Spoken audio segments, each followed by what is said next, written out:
This conference will now be recorded.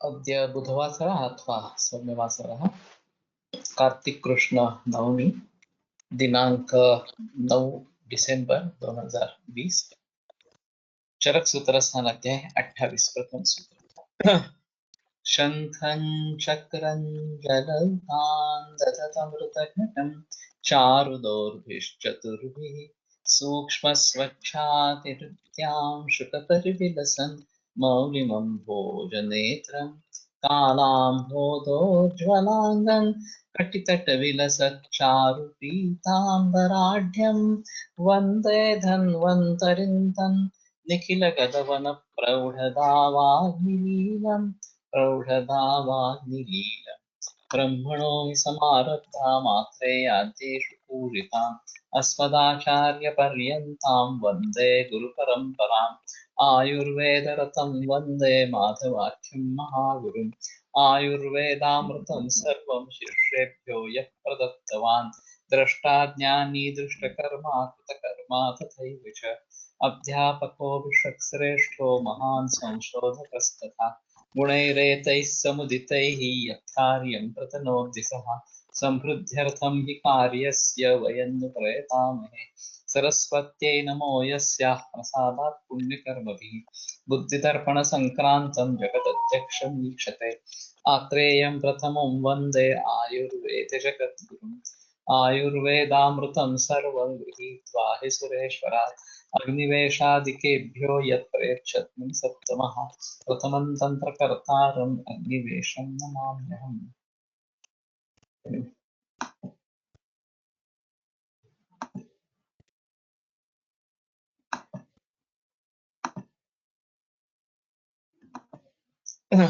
अष्टाविंशोऽध्यायः अथा तु विविधाश्रितपीतीयमध्यायं व्याख्यास्यामः यतः स्मः भगवान् आत्रेयः।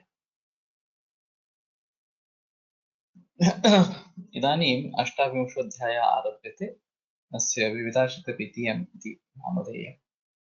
विविधम् अशितं पीतं लीढं खादितं जन्तोर्हितम् अन्तरग्निसन्दुक्षितबलेन यथास्वेन उष्मणा सम्यक् विपच्यमानं कालवत् अनवस्थितसर्वधातुपाकम् अनुपहत सर्वधातूष्ममार्गस्रोतः केवलं शरीरम् उपचयबलवर्णसुखायुषा योजयति शरीरधातुम् ऊर्जयति च।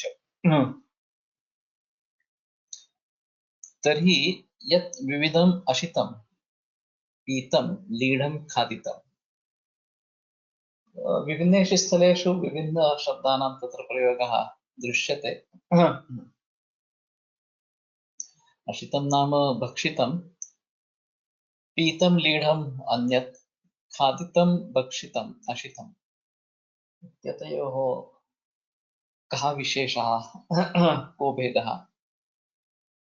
खादितं तावत् दन्तैः चरणं कृत्वा यत् भक्ष्यते तत् भक्षितम् अथवा खादितम्।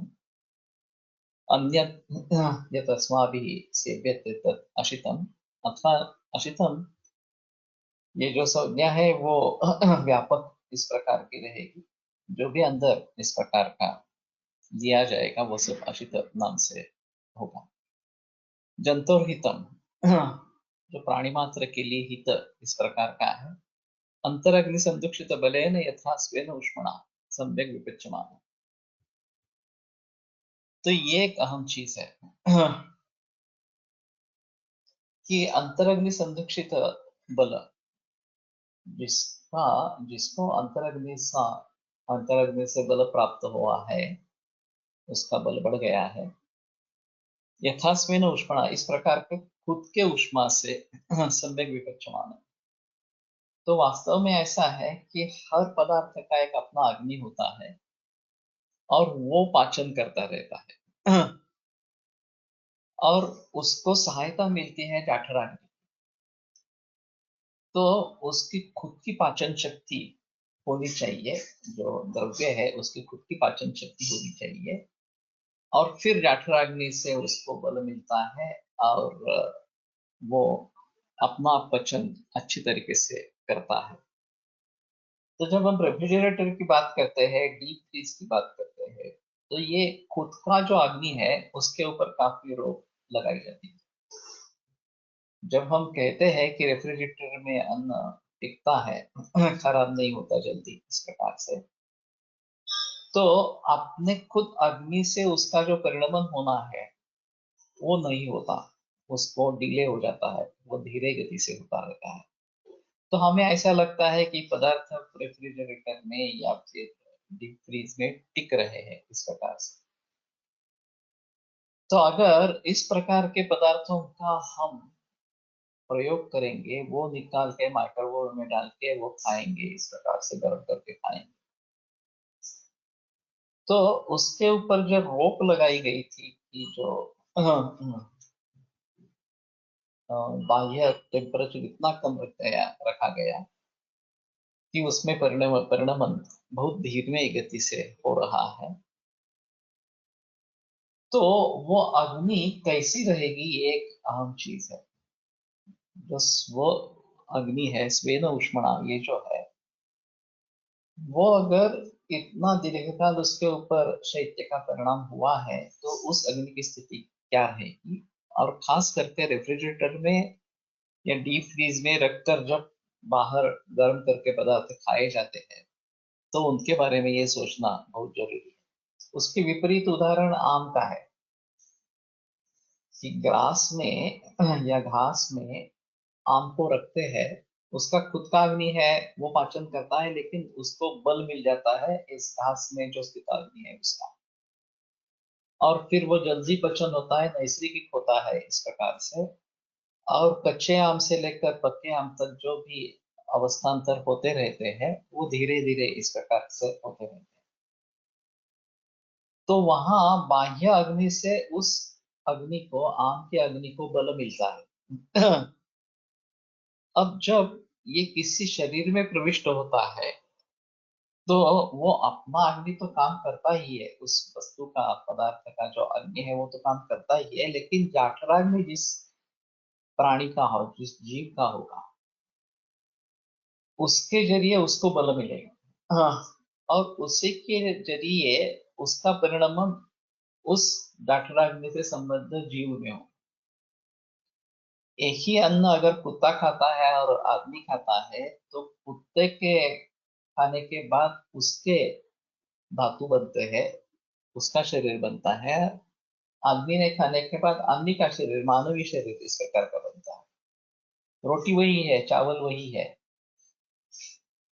तो ये परिणमन उस पर्टिकुलर अवस्था में कैसे होता है, तो वो उस प्राणी का जो डाठराग्नि है, उससे उस अग्नि को बल प्राप्त होता है, और ये परिणमन उसके शरीर में होता है। तो ये एक अहम चीज इसमें है।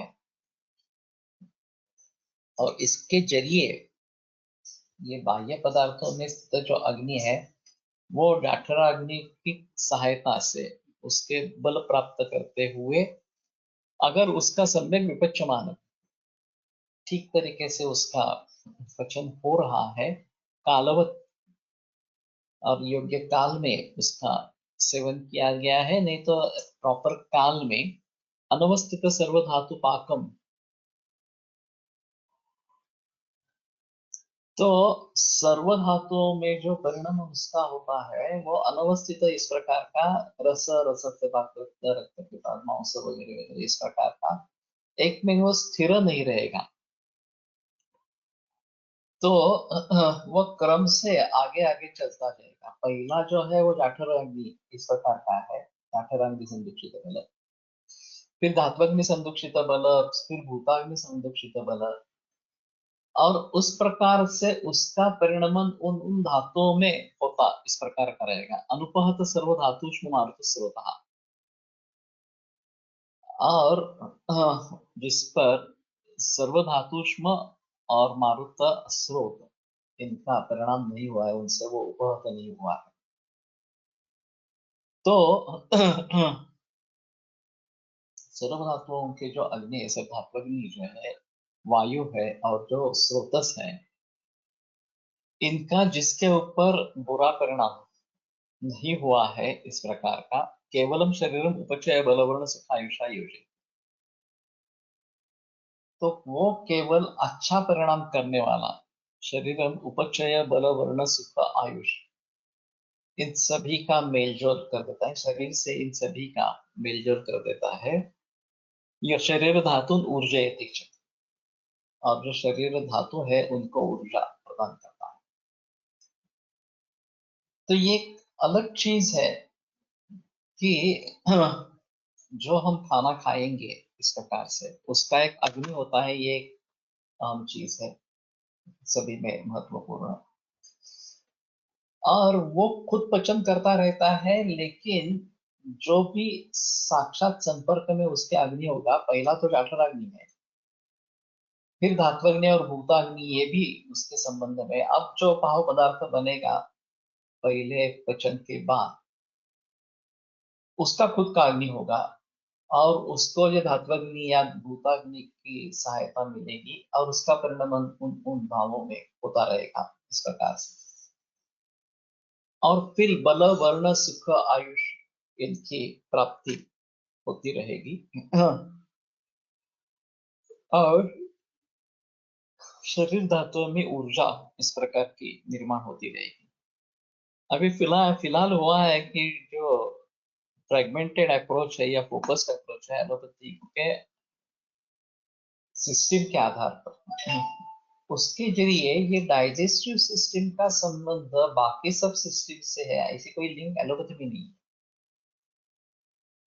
हमारे हिसाब में जो भी धातु उपधातु या बाकी जो भाव निर्माण होने वाले हैं, वो सब आहार से उत्पन्न होने वाले हैं। और आहार से पहला आहार रस या सारा और पित्त इस प्रकार का विभाग होगा, और फिर आहार रस से सब धातु बनेंगे, उपधातु बनेंगे। तो उस श्रृंखला में हमारे आहार से शरीर के सभी परमाणु, शरीर के सभी अवयव, इन सभी का निर्माण पोषण होता रहेगा। ये एक अहम चीज इस प्रकार की है। तो इसके जरिए डाइजेस्टिव सिस्टम का संबंध सभी शरीर से है, केवल डाइजेस्टिव सिस्टम से नहीं है, या वही कुछ अगर गड़बड़ होती है वो उससे कुछ संबंध नहीं है। बाकी कहीं भी कुछ भी गड़बड़ हो, वो भी इससे जुड़ी हुई है। ये एक अहम चीज है, और इसके बारे में काफी बहस होनी चाहिए। कुकिंग करताना बाह्य अग्नीचे परिणाम होतो द्रव्यावर, त्यानी काही परिणाम होतो द्रव्याच्या स्वादीवर, होता ही रहेगा, ऐसा है। ये एक पाचन एक बहुत बड़ी कंसेप्ट है, और अवस्थिक है, बदलती रहती है। जब हम कच्चा कुछ लेते हैं, चाहे दाल ले लिया, चावल ले लिया, सब्जी ले ली, वगैरह वगैरह इस प्रकार से, या मांस ले लिया, उसको जब हम बाह्य अग्नि से पकाएंगे, हाँ, तो उसमें गुरुता जो है वो कम हो जाती है, लघुता उत्पन्न हो जाती है, और वो सुपाच्य बनता है। एक मानव ही ऐसा प्राणी है कि जो खाना पका के खाता है। बाकी सब जो प्राणी है या वनस्पतियां हैं, वो खाना पकाते इस प्रकार का नहीं है। जो भी नेचुरली उन्हें उन्हें मिलता है उसी को खा लेते हैं इस प्रकार से। तो शायद हमारी पाचन शक्ति उतनी अच्छी नहीं है उन प्राणियों जैसे। जब ये बताते हैं कि मांसाद मांसम मांसेन समृद्धत्वात् विशेषता, मांस की अपेक्षा है, मांस वृद्धि की अपेक्षा है, तो मांसाद प्राणियों का मांस खाना चाहिए इस प्रकार से। तो इन मांसाद प्राणियों में उस मांस से मांस को बनाना, ये तरीका होता है। और ये हमारे लिए फायदेमंद हो सकता है कि जो भी खाना हम खाएंगे उससे मांस अच्छा इस प्रकार का बनेगा। तो ये बाह्याग्नि जो है, हाँ, वो भी पाचन के हिसाब से कुछ काम करता है, और खास करके मानव में ये चीज बहुत जरूरी इस प्रकार की रहे। बाकी सब प्राणियों में वैसा ही खाना खाते हैं, और सिर्फ मानव में यह आपत्ति है कि ये हाँ, पका कर खाते हैं। सोलर सिस्टीमने शिजवलेले अन्न जास्त त्या द्रव्याच्या निच्च अग्नीशी जवळचे राहील का? कारण ते अन्न सूर्यप्रकाशातच निर्माण झालेले असते. हो सकता है इसके बारे में। ऐसा है कि ये नैसर्गिक शक्ति है सूर्य, ये अग्नि, ये जो महाभूत है या तेज, ये जो महाभूत है उसी की ये सब रूप है। लेकिन सूर्य तेज महाभूत का बहुत ही बड़ा स्रोत है और उसका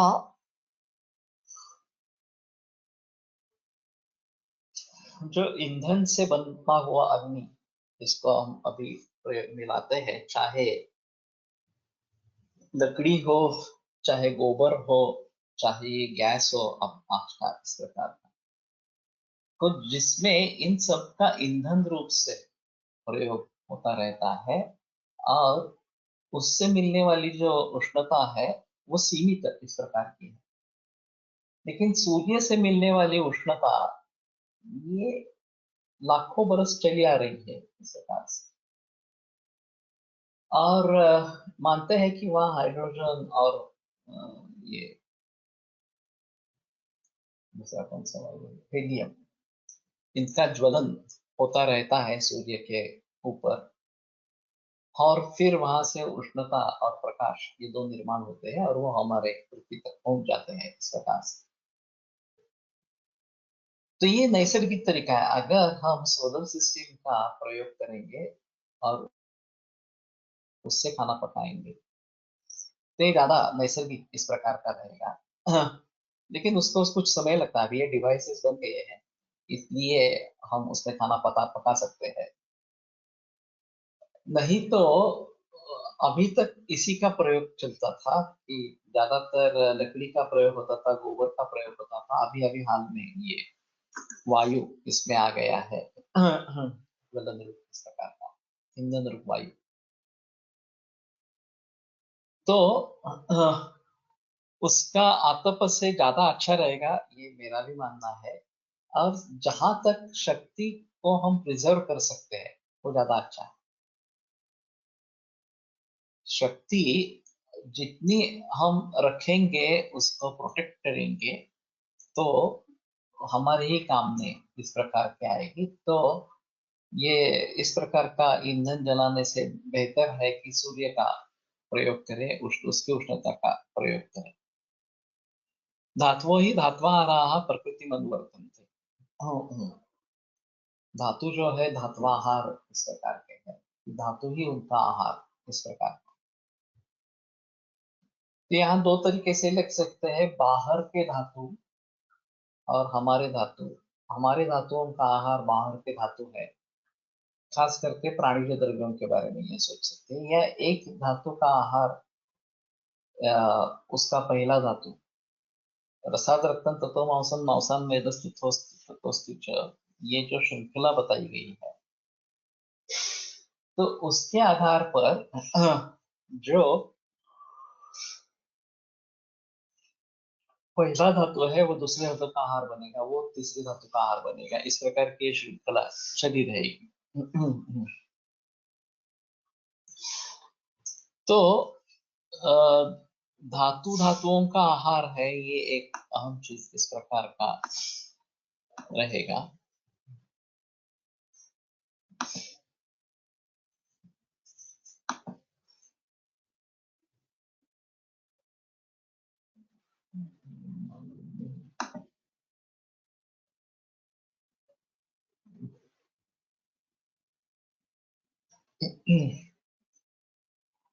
सम्यक् विपच्यमानमिति हर्षितादे यथास्मानवशे यस्य हृदयनादेः उष्माधात्वग्निरूपस्तेन सम्यक् विपच्यमानमशितादिरसताम् आपन्नं यदा रक्तादि धातुं प्रतिपद्यते तथा रक्तादि उष्मणैव पच्यते। एवं विपच्यमानमशितादि शरीरमुपचायादिना योजयेत्। किं विशिष्टं शरीरस्य शरीरमित्याह कालवदिति। यथा कालो नित्यगत्या नानोऽस्य था। अच्छा, ये काल का उदाहरण दिया है, कालवत। कालवत का दूसरा जो मैंने अर्थ किया था कि काल से युक्त इस प्रकार का, योग्य काल में लिया गया, योग्य काल में पचन होने वाला इस प्रकार का। या क्रमानुसार तर मग मांसवृद्धीसाठी रक्त द्यावयास ही अर्थ द्यावा देवा असाही अर्थ द्यावे असाही अर्थ निकले। ये तो सही है, हमें ये देखना चाहिए कि कहाँ रुकावट आएगी। अगर मूल आहार ही अच्छा नहीं है, अग्नि अच्छा नहीं है, तो फिर वहां पे काम करना पड़ेगा। और पूर्वोधातु परम कुर्यात वृद्ध रक्त अगर क्षीण है और उसके जरिए मांस क्षीण है तो रक्त बढ़ाना, लेकिन रक्त धातु अच्छा है और मांस नहीं बनता इस प्रकार का है, तो मांस धातु पर काम करना। तो पूर्वोधातु परम कुर्यात वृद्ध क्षीण तद्वृद्धम्, इस सूत्र के आधार पर उसके बारे में सोचना है, ऐसा थोड़ा सा उसमें रहेगा। लेकिन अगर मांस के ही अंश कम है तो साक्षात मांस देना इस प्रकार का अच्छा रहेगा। प्रकृती अनुवर्तते या शब्दाचा अन्वय कुठे लागतो, अर्थ काय होतो? प्रकृति यानी कि जो नैसर्गिक अवस्था है वो, तो उसको उसका अनुवर्तन करता रहता है। तो इस प्रकार का जो अन्न है अश्वत्थ पीत लीढ़ खादित ये करता है वास्तव में इस वाक्य में। तो इस तरीके से वो प्रकृति का अनुकरण करता है, अनुवर्तन करता रहता है। तो नॉर्मल प्रकृति क्या है एक्चुअली कि योग्य रीति से अगर खाना खाया जाए तो वो शरीर धातुओं का ग्रहण करेगा, बल वर्ण सुख आयुष करेगा, ऊर्जा शरीर धातुओं में ऊर्जा इस प्रकार का निर्माण करेगा। और उनकी एक जो समस्थिति है धातुओं की वो बनाता रहेगा। तो ये समस्थिति होना निसर्ग है, ये नैसर्गिक रूप से होता रहता है। लेकिन उसके लिए चाहिए कि जो हम खाना खाएंगे वो अच्छी ढंग से उसका पचन होगा। एक बार तुम्हारी शंका के ऊपर वो अन्वय लगाने की कोशिश करेंगे।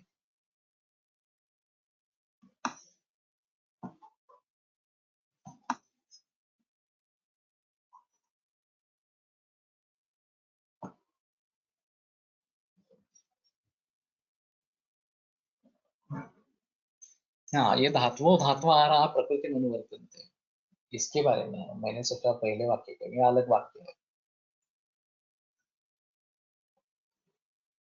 तो धातु धातुआहार होने वाले होते हैं कि धातु ही धातुओं का आहार इस प्रकार का होते हैं। और धातु प्रकृति में अनुवर्तन अनुवर्तन थे, धातु जो है वो प्रकृति का अनुवर्तन करते रहते हैं।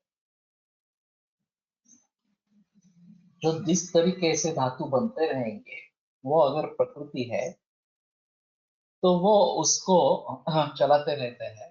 नॉर्मली इस प्रकार से धातु निर्माण होते रहते हैं इस प्रकार से।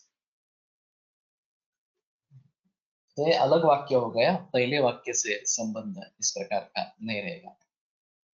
Hypothyroidism as धातुगत अग्निमांद्य and treat accordingly, as many a times the patient does not have any symptom. ये एक अलग ही है। इस प्रकार से कोरिलेट कर पाना काफी मुश्किल बात होती है, क्योंकि वन टू वन रिलेशनशिप नहीं रख सकते, उसमें और भी कुछ विकल्प हो सकते हैं। तेषां सादाति दीप्तिभ्याम धातु वृत्ति क्षय करवा, ये सूचना आया है कि स्वस्थानस्तस्य कायग्ने रंशा धातुषु संश्रिताः। जो स्वस्थानस्थ इस प्रकार का अग्नि है, जठराग्नि है, उसके अंश धातुओं में स्थित इस प्रकार के। तेषां सादाति दीप्तिभ्याम, तो उनका साध धात्वग्नि उनका, उससे धातु वृद्धि होती है, और उनका क्षय हो गया तो धातु क्षय ना, उनकी साध हो गया तो धातु वृद्धि होते हैं, उनका उनकी वृद्धि होगी धातु अग्नि की तो धातु उनका क्षय होता है।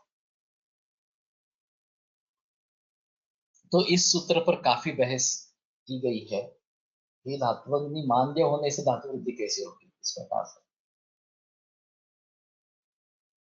तो ये समझ लेना है, ये प्राकृतिक वृद्धि इस प्रकार की नहीं है, ये विकृति ही है इस प्रकार से। हाइपोथायरॉयडिज्म में जब वजन बढ़ने लगता है, धातुओं की पुष्टि ज्यादा ही हो रही है इस प्रकार की है, तो कुछ लोग कहेंगे कि ये उस धातु का अग्निमान्य, विशेषता मेद इस जो धातु है उसका अग्निमा धातु अग्निमान्य है, और फिर हाँ, हाँ, वो उस धातुओं में वृद्धि इस प्रकार से दिख रही है, ये प्राकृतिक वृद्धि नहीं है।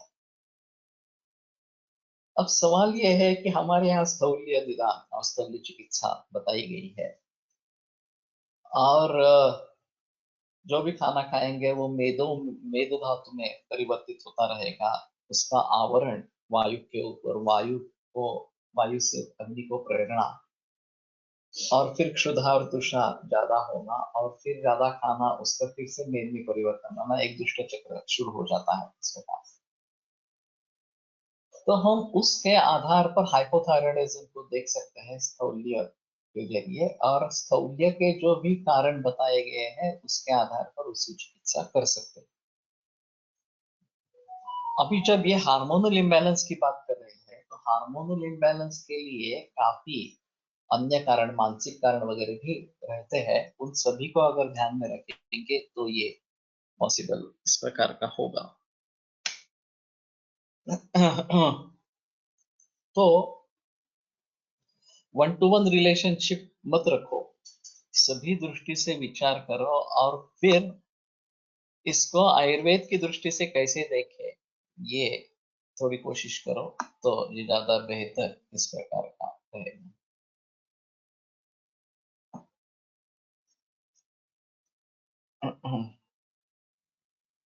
केवलमिति कृत्स्नं शरीरं क्या केवलमिति अधर्मरहितम् अधर्मयुक्ते हि शरीरे विफलम् अशितादि भवति इति। ये और ये अलग बताया उन्होंने।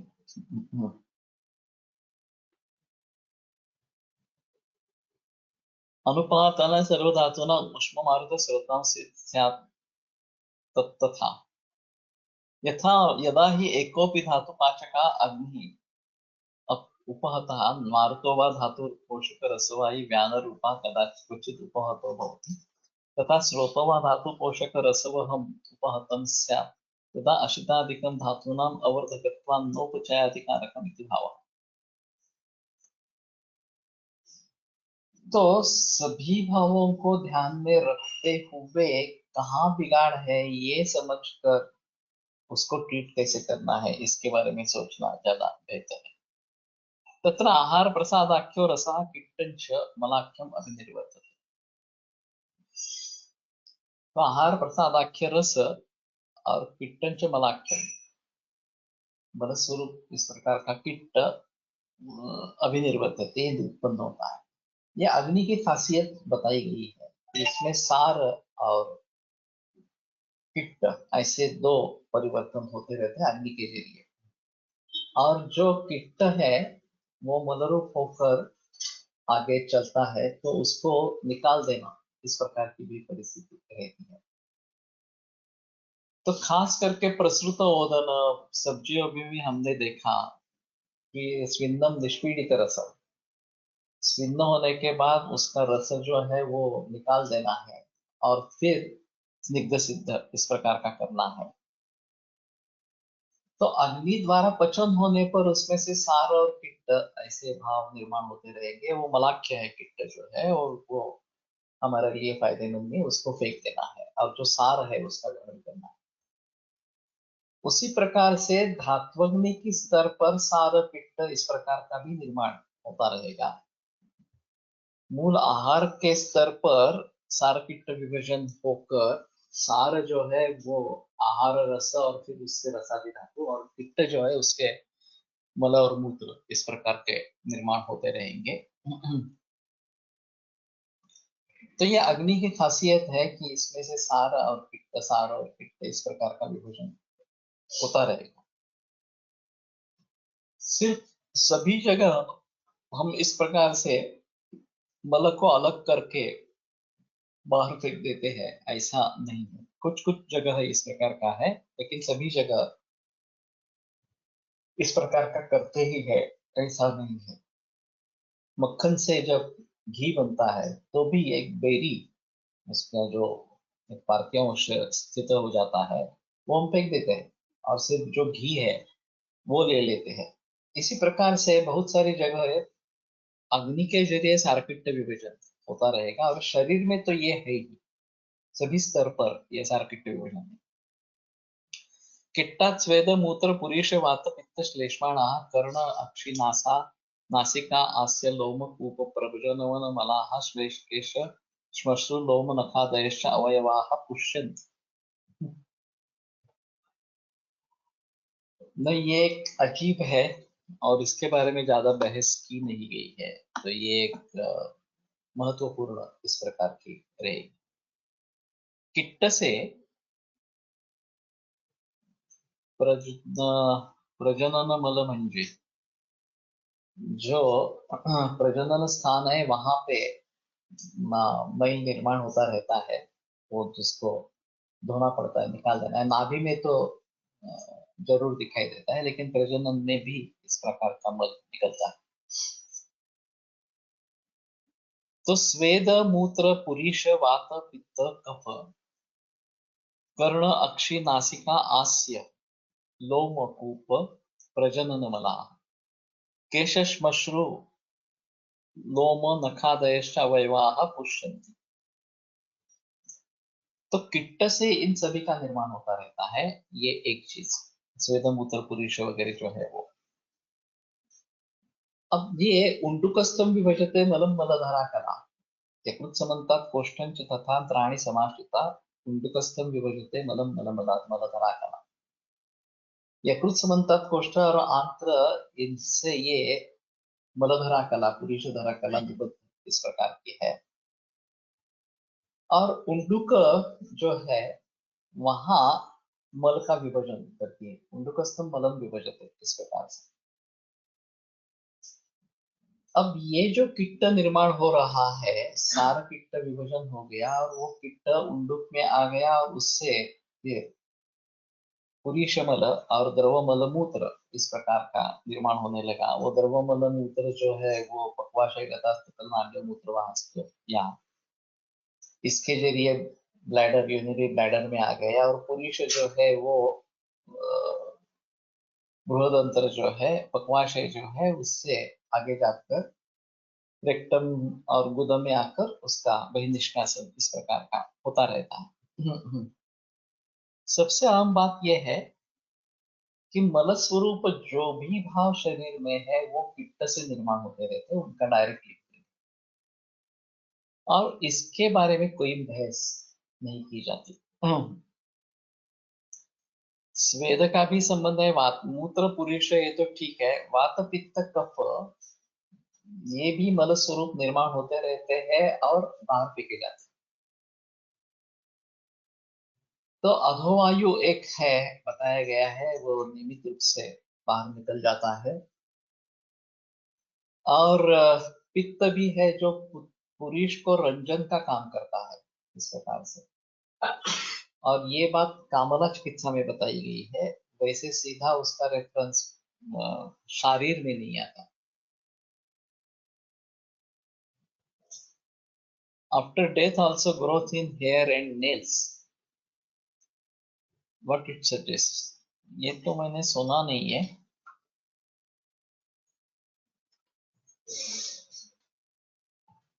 नाभि मल जो है माउस का मल रहेगा, जो खमल बताए गए हैं तो नाभि एक इस प्रकार का खमल है।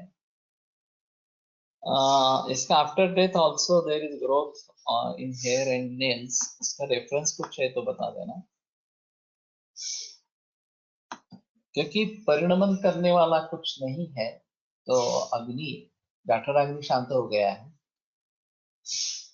तो मालूम नहीं डीके प्रोसेस ज्यादा इस प्रकार की रहेगी. केशलोमादी तर अस्थिचे मला आहेत ना, आहार पित्ताने त्याचे पोषण होते हे कसे. तो यही मैं बात बताना चाहता हूँ कि किट्ट से इन सभी भावों का पोषण होता रहता है. ये डायरेक्ट रेफरेंस इस प्रकार का है, और वैसे आज के एनाटॉमी या फिजियोलॉजी के आधार पर उसके बारे में कुछ नहीं बता सकते. तो केश लोम ये अस्थिमल है, ये तो बताया गया है, आगे भी बताया गया है. तो किट्ट से जैसे आहार रस से रसादी धातु बनते रहते हैं, उसी प्रकार किट्ट से उसके मल भी बनते रहते हैं. धातुओं के मल का है, धातुओं के मल भी बनते हैं, और उसका किट्ट से सीधा संबंध है. ये अहम चीज. तो जैसे ये आहार रस से धातुओं की परंपरा शुरू हो जाती है, उसी प्रकार पित्त से धातुओं के मलों की परंपरा शुरू हो जाती है. ये एक अहम चीज है. अब केश, मशरू, लोम, ये जो है, ये और नख, ये सब अस्थि के मल बताए गए हैं. लेकिन हिरुडिज्म इस प्रकार की जो समस्याएं हैं युवतियों में दिखी जाती है इस प्रकार से, ये प्राकृतिक इस प्रकार की नहीं है. तो अभी तो इनके बारे में हार्मोनल इम्बैलेंस करके सोचा जाता है, और हार्मोन्स बराबर नहीं बन रहे.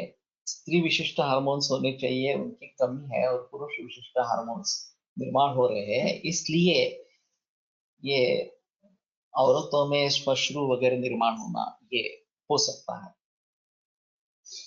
तो इसका एक संबंध हम सार्किट विभाजन से भी ले सकते हैं, और किट्ट अच्छा नहीं बन रहा, और जो स्त्री विशिष्ट किट्ट बनना चाहिए था वो नहीं बन रहा, ऐसा सोच सकते हैं, और उसके आधार पर उसके लिए कुछ चिकित्सा कर सकते हैं. मुलींच्या बॉडीवर जास्त केस असण्याचे रीजन काय असेल. बॉडी पर ज्यादा नहीं रहते हैं एक्चुअली. जो बाल है वो काटे नहीं जाते. पहले जमाने में तो नहीं काटे जाते थे, अभी तो काफी कटिंग होती रहती है लड़कियों में भी, तो इसलिए वो बढ़ते रहते हैं. ये एक अहम चीज रहेगी. या पुरुष धरा कला सो अस्थि धरा, हाउ टू यूज दिस सूत्र इन चिकित्सा. एक कला का एक अलग माहौल है, और धात्वाशय अंतर मर्यादा इस प्रकार की उसके बारे में कहा गया है. हाँ, तो धात्वाशयों की जो अंतर मर्यादा, उनको विभक्त करने वाली इस प्रकार की कुछ सीमा रेखा, ये कला इस प्रकार का है. उसका ज्यादा संबंध विषय प्रकरण में आता है. विषय जो है वो कलाओं का भेद करके आगे आगे चला जाता है. और पहली मांसधरा कला बताएंगे, फिर रक्तधरा कला वगैरह वगैरह इस प्रकार से आगे वो जिक्र 40 स्थान चौथे अध्याय में जो उसके बारे में जिक्र आया है.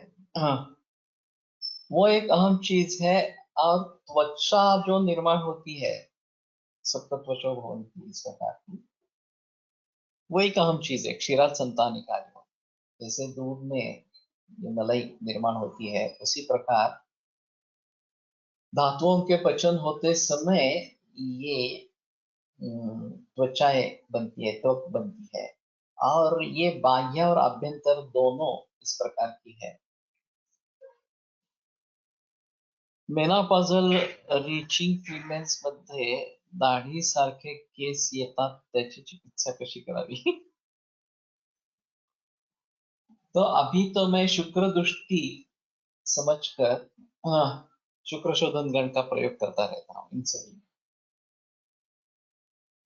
एक बात ये भी हो सकती है कि जब गर्भावस्था में गर्भ का निर्माण इस प्रकार का होता रहा, उसी समय कुछ गड़बड़ी हो गई और ये बाद में व्यक्त हुई है। षष्ठे स्नायु शिरारोम बलवर्ण नखत्वचा, षष्ठ मास में, छठे मास में स्नायु शिरारोम नख वर्ण बल ये सब निर्माण होते रहते हैं, ऐसा कहना है।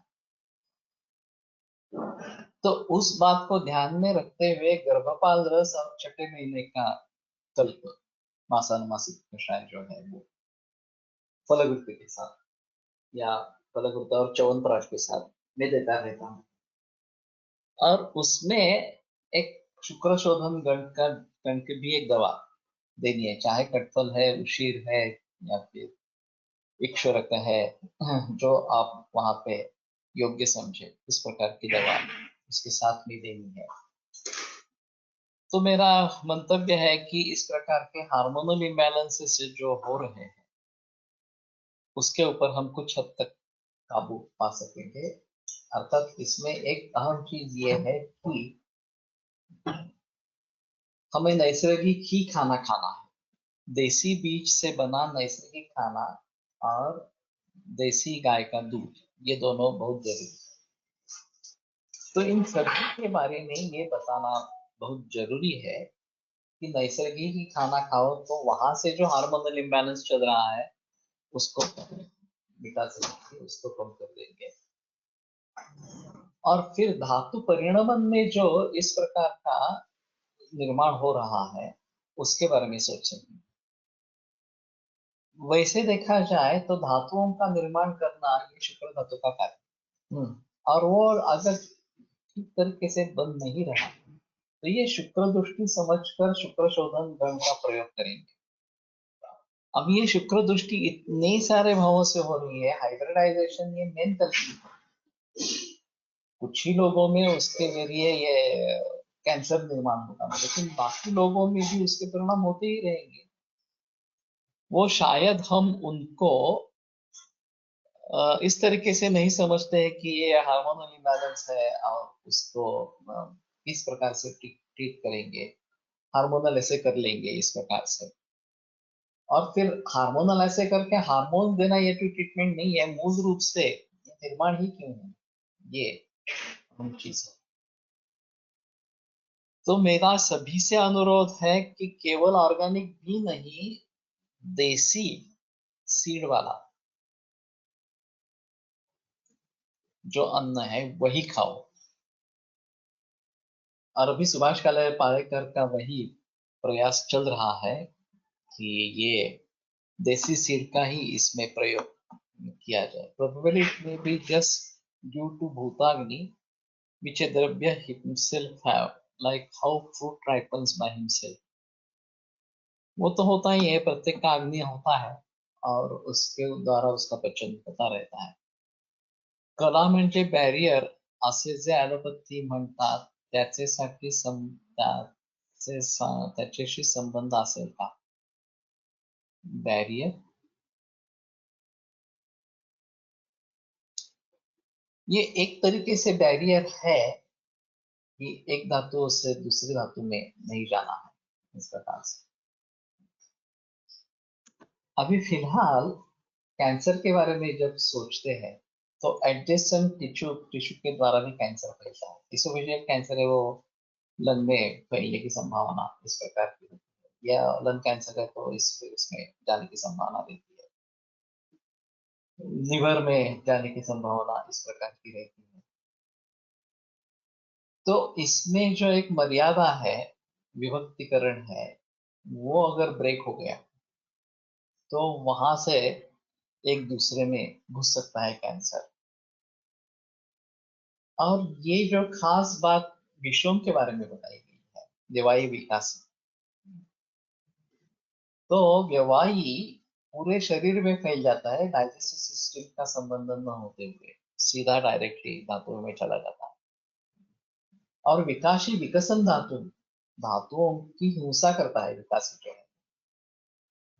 तो ये हिंसा होने के कारण एक में से दूसरा इस प्रकार का होता है। अभी एक न्यूरो के नया ब्रांच एलोपैथी में डेवलप हो रहा है, और उनका कहना है कि केमोथेरेपी के जरिए ब्रेन मेटास्टेसिस होता है। और ये अभी प्रूव होने ही वाली है इस प्रकार की। तो ये जो बैरियर्स है बीच वाले, उसका अगर भेद हो जाए विकासी गुण के, ये विषय जो है केमोथेरेपी एक विषय है, और उसके जरिए जैसे ये प्राणी जब विष कलाओं का भेद करके आगे आगे चला जाता है, उसी प्रकार ये केमोथेरेपी का विष भी शरीर में फैल जाता है। जहां नहीं जाना है उसको वहां भी जाता है, और फिर अपने विषय से इस प्रकार के परिणाम वहां भी कैंसर को फैलाता इस प्रकार है, या फिर वो कैंसर सेल को भी लेता जाता होगा इस प्रकार। धातुवृद्धी झाल्यावर त्यांचा मलाची वृद्धी त्याच्या मलाची वृद्धि होते की क्षय, दोनों पॉसिबल है। अगर उसका पोषक अंश ही ज्यादा है तो दोनों बढ़ेंगे, लेकिन अग्नि का कार्य अच्छा नहीं है और मल ही ज्यादा निर्माण हो रहा है, ये राजा एक्ष्मा की संप्राप्ति में बताया गया है। तो उपस्तब्धस्य शत्रुता केवलम वर्तते क्षयी, रसोप्यस्य न रक्ताय मांसाय कुतएव तु, रस से रक्त भी नहीं बनता, मांस वगैरह तो बाकी छोड़ो इस प्रकार से। तो उसमें सार भाग कम और पित्त भाग ज्यादा इस प्रकार का बनता है, और फिर उसी के आधार पर वो जीवित रहता है राजयक्ष। दूसरी जगह मल बहुत कम होंगे और धातु की वृद्धि, मेद धातु स्थौल्य के ऐसे कारण उसमें स्वेद भी आता है, मेद का जो मल है वो स्वेद भी आता है, लेकिन उस धातु की वृद्धि ज्यादा इस प्रकार की ये भी स्थिति दिखाई देती है। तो सभी पॉसिबिलिटीज है, ब्रेन बैरियर, ब्लड बैरियर। तो पता नहीं है कि ब्रेन में अभी जो सर्कुलेटरी सिस्टम बताई जाती है और लिम्फेटिक सिस्टम जो बताई जाती है, जो सर्कुलेशन का एक अंग है इस प्रकार, तो उसके जरिए भाव कहाँ कहाँ तक पहुंच जा सकते हैं ऐसा है। और फिर ये इस प्रकार के परिणाम दिखेंगे। श्मश्रु शुक्र धातु निगडित आहे आणि केश अस्थि निगडित, ये भी है भाव। यह शारंग धर्म में शायद उसको शुक्र का मल इस प्रकार का माना है श्मश्रु को, और ये पुरुष विशिष्ट इस प्रकार का भाव है। हाँ, औरतों में नहीं होना है, लेकिन हिर्सुटिज्म इस प्रकार की जो समस्या अभी दिखाई देती है, तो उसका कारण क्या है? तो ये हार्मोन्स के जरिए है ऐसा एलोपैथी मानती है। रसधातूशी लावता येईल का, कारण रससार त्वक्सार यामध्ये सूक्ष्म अल्प गंभीर स्कोमार लोम या ठिकाणी अल्परोम असं त्वक्सारतेचं लक्षण आहे, तर बहुरोम हे त्वक असारतेचं लक्षण मानावे का? बाकी लक्षण आहे पीसीओएस मध्ये हिर्सुटिझम बरोबर स्थौल्य, रसनिमित्त, रजक्षय रसाशी रिलेटेड वाटतं। ये रसनिमित्तम स्थौल्यं कार्शंच एक सूत्र सुश्रुत में आया है, काफी अच्छा इस प्रकार का है। धातुनां क्षय वृद्धि शोणित निमित्त, ये भी एक सूत्र सुश्रुत में आया है, वो भी एक है। स्त्रियांमधील मेनोपॉज विषय सवयतेत का महत्व देते नसावे, ये मल्टीपैरा होने के कारण मुझे लगता है कि ये आवश्यकता नहीं होगी। अभी ये नल पारा सिंगल पैरा इस प्रकार का होने के कारण शायद ये समस्या बढ़ गई है। और न्यूक्लियर फैमिलीज अभी है, वो भी एक अहम चीज रहेगी कि जो मानसिक तनाव बढ़ते हैं, सपोर्ट जो होना चाहिए वो नहीं होता है, तो ये भी एक कारण मेनोपॉज सिंड्रोम अभी जो दिखाई देता है उसमें होगा। तो मेरे ख्याल में केवल हार्मोन देना, ये तो हार्मोनल इम्बैलेंस की ट्रीटमेंट है ही, वो केवल तात्कालिक परिणाम दिखेंगे, बाकी कुछ नहीं होगा। लेकिन उसकी शुरुआत हाइब्रिडाइजेशन से है, ये मानकर जो देसी बीज और देसी गाय इनका प्रयोग करना, ये सबसे अहम इस प्रकार की चीज है। और जैसे ये मशरूम के बारे में हिरुटिज्म जो बात है उसके बारे में, केवल ये शुक्र का मल या अस्थि का मल इस प्रकार के समझकर काम करना ठीक नहीं रहेगा। पित्त से उसका आरंभ हो रहा है, ये भी एक बात ध्यान में रखनी है। और शुक्र दृष्टि का संबंध उसमें है, तो शुक्र शोधन गण का समझ लेना चाहिए। मल्टीपैरा मध्ये मेनोपॉजचा त्रास कमी होतो का? हाँ, ऐसा है।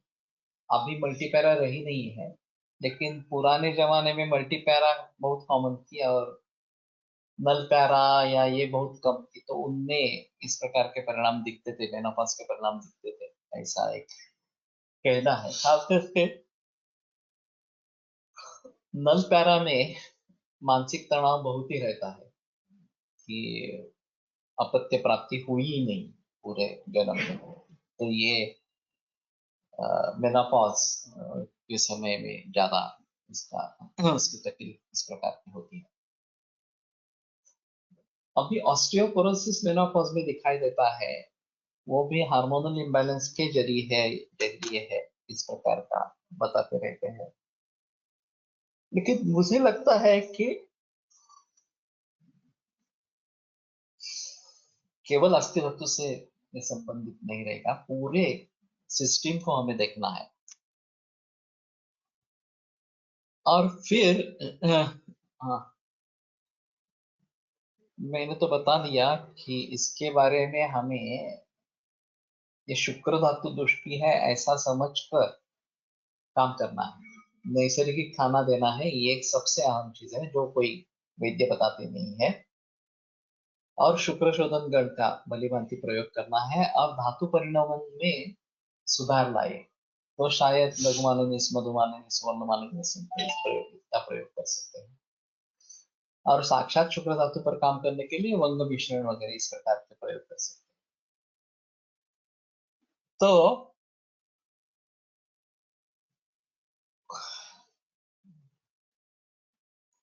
हिर्सिटिज्म इसमें जो है एक बड़ी समस्या इस प्रकार की है, और किस प्रकार से उसे सोचना है।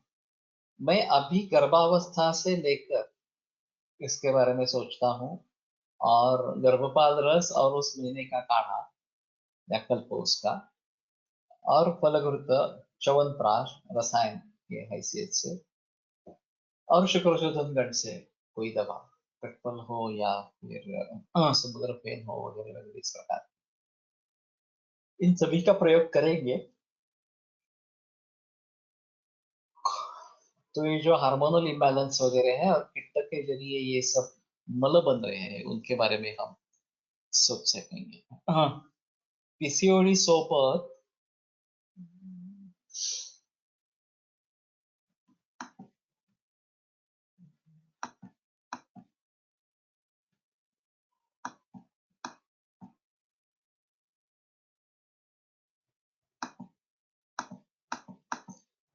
पिंपल्स असताना अजून काही विचार करावा का? रस आणि मेद असा दोन्ही दृष्टींचा विचार करावा का? इसमें शुक्र का भी बहुत अहम रोल है। बहुत सारे औरतों में ये देखा जाता है कि रजत परिवर्तन होने से पहले पिंपल्स बढ़ जाते हैं और रजत परिवर्तन होने के बाद कम हो जाते हैं।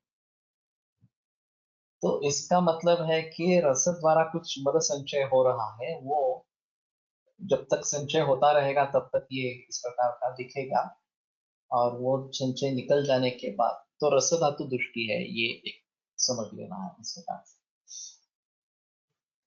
और वास्तव में रज का निर्माण होना और रज का संचय होना ये ऋतुकाल से संबंध है। तो ऋतुस्तुद्वाचो निशा पूर्वा निर्णीता, ये समावगम के हिसाब से बताया गया, लेकिन आर्तव बनता रहता है, ऋतुद्भवम आर्तवम इस प्रकार के। और उसके पोषण के लिए, उसके देखभाल के लिए ये गर्भशैया बनती रहती है, जो रज का चयन रस धातु के द्वारा रज का चयन वहां पे होता है। कंसेप्शन नहीं हुआ तो वो पार फेंका जाता है, फिर अगले महीने फिर ऋतुकाल, इस प्रकार का ये साइकिल रहता है। तो पिंपल्स के बारे में कुछ मरीजों में ये देखा जाता है कि अग्निमांद्य है, मलावष्टम्भ है, रक्त दुष्टि है, तो उन सभी कारणों को ध्यान में रखते हुए उसमें चिकित्सा करनी है। रस का भी संबंध हो सकता है, उसको देखें, और शुक्र का संबंध रहता है तो शुक्र को ध्यान में रखते हुए उसका संबंध, उसकी चिकित्सा करनी है। मेनापथचा त्रास किती वर्ष असतो बता नहीं सकते। मैंने काफी मरीजों में ये 5-6 साल तक भी हॉट फ्लशेस वगैरह इस प्रकार के लक्षण या मूड स्विंग्स इस प्रकार से लक्षण देखे हैं, तो पता नहीं है। और अगर हिस्टेक्टमी हो जाती है 40 या 45 उम्र में, तो ये और भी दिक्कत वाली बात हो जाती है। जब तक नेचुरल मेनोपॉज का समय नहीं आता तब तक तकलीफ होती ही रहती है, उसके बाद में मेनोपॉज की तकलीफ होती रहती है। सीतोपलादी शंखभस्मचं कॉम्बिनेशन दोन्हीकडे उपयोगी होतं, ये तो है। ये गर्भाशय के ऊपर काम करता है, ऐसा कोल्हटकर सर का कहना था। हल्ली सारखे वॅक्सिंग करून हातपाय वरचे केस काढतात, ओढून, त्याने काही परिणाम होत असेल का? या ऐसा है ना कि जो निर्माण क्यों हो रहा है उसको देखे बगैर सिर्फ जो निर्माण हुआ है उसको निकाल देना, ये इफेक्ट पर काम करना है। जैसे कि मैं कैंसर के बारे में बताता हूँ कि कैंसर सेल्स को नष्ट करना ये इफेक्ट के ऊपर काम है, कैंसर के ऊपर काम ही नहीं है इस प्रकार। हल्ली काही मुलं सेक्स चेंज करून घेत आहेत, याचं कारण काय? रसधातू शुक्रधातू दृष्टी असं म्हणते की मानसिक विकृती। वैसे क्या बताया कि ग्रंथि, अर्बुद और पेशी, ये 3 आकार बताए गए हैं गर्भ की अवस्था। भूस्त्री क्लीवा क्रमात्य, भूस्त्री और क्लीव इस प्रकार से उनसे निर्माण होता है। तो पोटेंशियली उनमें सभी का सामर्थ्य है, सभी निर्माण होने का सामर्थ्य है। और बलि पुरुषकारो ही दैवमपि अतिवर्तते, ये जो बताया गया, तो उसके आधार पर स्त्रीलिंग है तो भी उसको परिवर्तित करके पुल्लिंग हो सकता है पुंसवन विधि के द्वारा, ऐसा ग्रंथ का कहना है। अब उस समय में कुछ लिंग निश्चित हुआ और बाद में पता चला कि नहीं, मुझे ये लिंग मिला है लेकिन मैं सूटेबल नहीं हूँ, और मुझे लगता है कि मैं बॉय हूँ या मैं गर्ल हूँ, इस प्रकार का एक्चुअली स्थिति अपोजिट इस प्रकार की है। तो फिर वो बदलना चाहते हैं।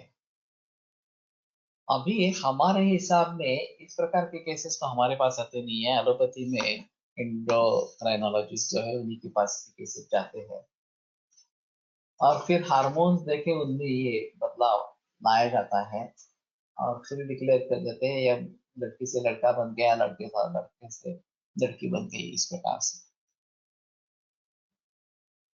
तो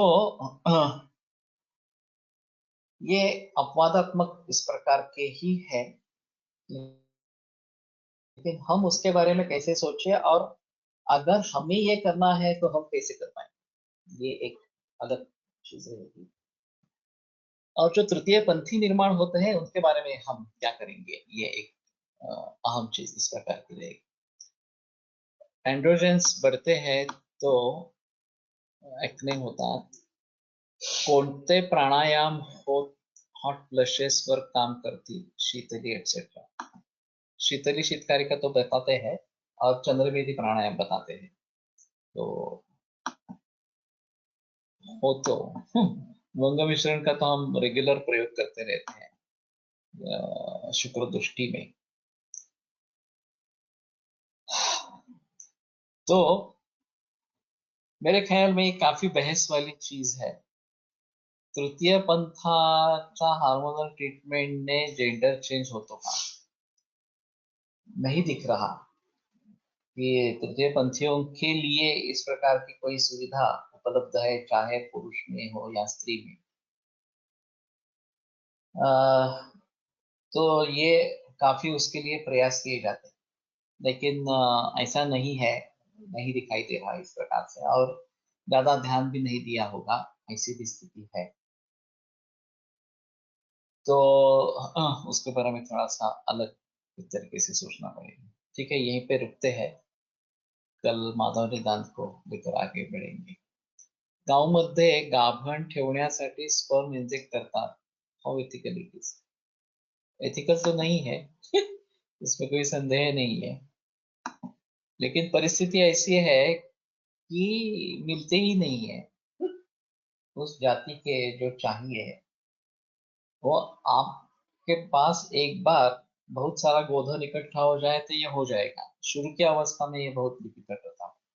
मैं भी इसके खिलाफ था, लेकिन कोकण में ये काफी दिक्कत वाली परिस्थिति हो जाती है।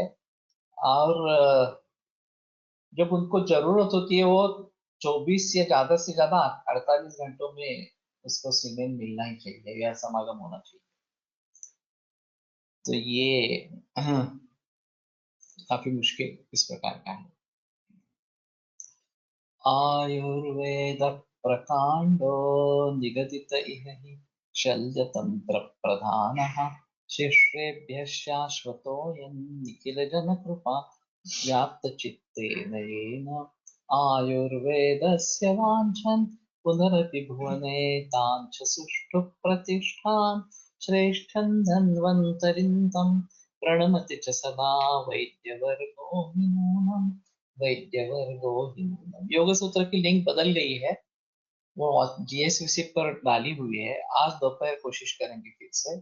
सोमवार को मैं और पायल दो ही थे, तो वो नहीं हो पाया, लेकिन आज 4 बजे कोशिश करेंगे। तो जीएसवीसी में देखो, और शायद विलोम ने भी शेयर की है, चाहे ये टेलीग्राम ग्रुप पर भी होगी, तो वहां भी जाकर देखो, तो उसके जरिए ज्वाइन हो जाए। तो लिंक बदल गई है, उसमें कोई संदेह नहीं है। विरम्यते व्याख्यानव्यापारः श्वः पुनरपि मिलिष्यामः।